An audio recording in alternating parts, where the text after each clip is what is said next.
When you become a millionaire, you hang out with other millionaires, and in today's video, I'm gonna show you how to become a millionaire.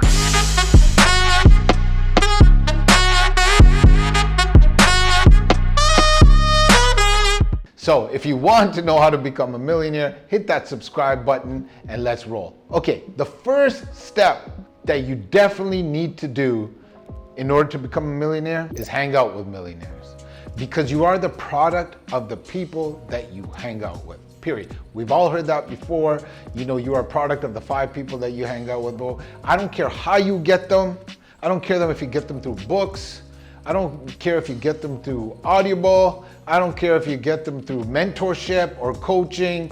Don't tell me you don't know any millionaires because you can read their books. That is a cop-out. If there's a will, there's a way. Find a way to hang out with millionaires. I just gave you certain ways you can do it even if you don't know any. The other thing that you have to understand that it takes time. Let me repeat that. It takes time. This is where most people fail because they want instant gratification. We want instant gratification. I want instant gratification. If I can take a pill and have a 6-pack, where's that pill and how much money you want for it? We'll do it. But that's not the way it works. I've got to do consistent, persistent habits. And if I do those habits over time, I will see a result. You understand what I'm saying? You do those habits over time and then you may see a result. So what comes in there? Thick skin. Millionaires simply have thick skin. They don't quit. They don't stop doing the things that they're supposed to do because it becomes hard. Let's talk about work ethic for a second, since we're on that topic. So when it comes to work ethic, you have people that'll put little bit of effort, then you have people that put in moderate effort, and then you will have the millionaires, all they know is effort. So you have your part-time, you have your full-time, and then you have your all the time. That's right. Millionaires are focusing on their goals pretty much all the time. In a healthy way, probably not. Because another characteristics that millionaires have is they're obsessed. They're a little sick. They have that grind. They're always thinking about their goals. They'll be watching a movie and their significant other say, hey, do you like this movie? And say, what happened? They'll be thinking about what they need to do tomorrow. It is what it is. If you have that skin, you're gonna need it in order, because accomplishing goals is not easy, okay? So your work ethic's gotta be there. You gotta be a little bit sick, obsessed, whatever you wanna call it. Or another word for that is driven. Let's use that one. We're driven, that's what we are. So another thing that millionaires do across the board is they work on their personal growth. I'm not talking about hanging from monkey bars so they get taller. That's not what I'm talking about, personal growth. They're constantly reading books. They're constantly listening to podcasts and Audible and all these things to educate them. They're hanging around with people that have like-minded goals. They seek out mentors. They seek out coaches. Millionaires are better students than they are mentors. Let me repeat that.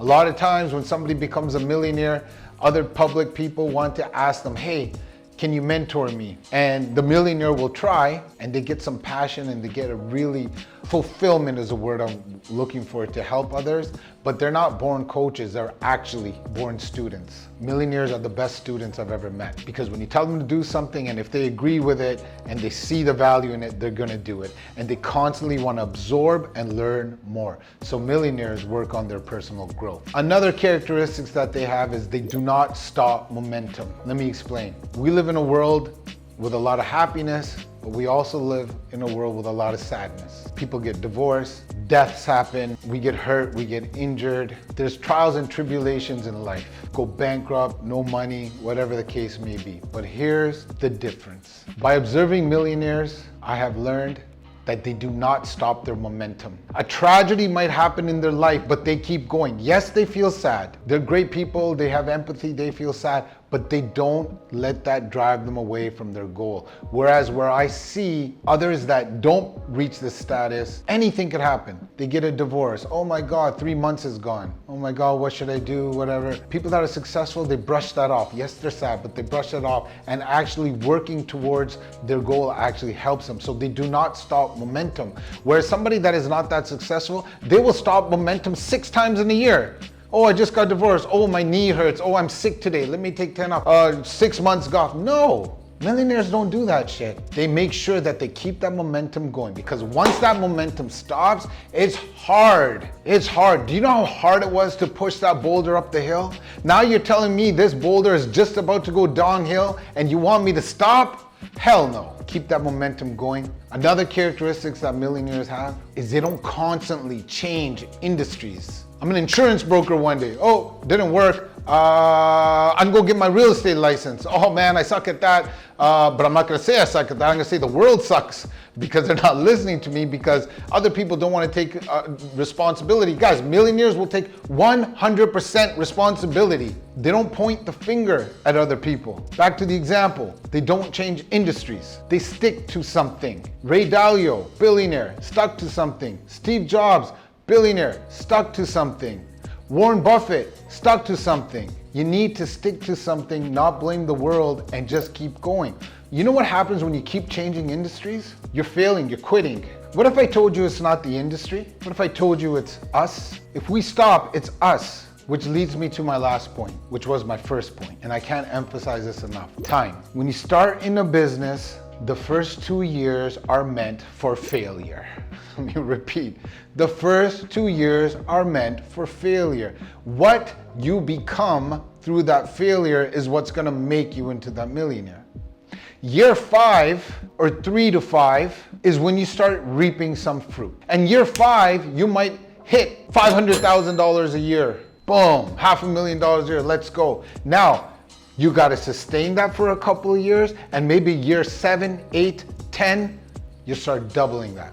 Now you're at $1 million a year. Let's go to the 20th year. You might be $10 million a year. But you see how it takes time? There's a great quote where we overestimate what we can do in a year, and we strongly underestimate what we can do in 10. Here's some characteristics more. For millionaires, it's not a want, it's a need. They need to do this. The desire, the passion is so big that it just lives inside of them, and they want to keep going. Now, they don't feel this for a day, they feel this for a long time. Everybody has this desire in something, whether it was just beating a video game or winning in Monopoly with your family. But that desire, we all have it, but we don't want to put in the work. Now, I'm going to leave you with this. Most millionaires have a chip on their shoulder. They walk around with a chip on their shoulder, and they're gonna get something done. Hell or high water is gonna happen. And if they don't get it done, guess what they're gonna do tomorrow? They're gonna try it again. Now, I don't want you to take this video and be like, oh my God, this is so hard. I can't become a millionaire. No, they still have a life, they have balance, because true success isn't just money, it's wealth, it's loving relationships, and it's giving back. In my book, at least, that is true success. So they make time for all of that stuff and all the different pillars that I just mentioned. But today, we're just talking about making those millions. If you want to become a millionaire, hopefully this video helped. Take some advice from this, and you too will start be cashing those checks. Hit that subscribe button, and we'll talk to you next time.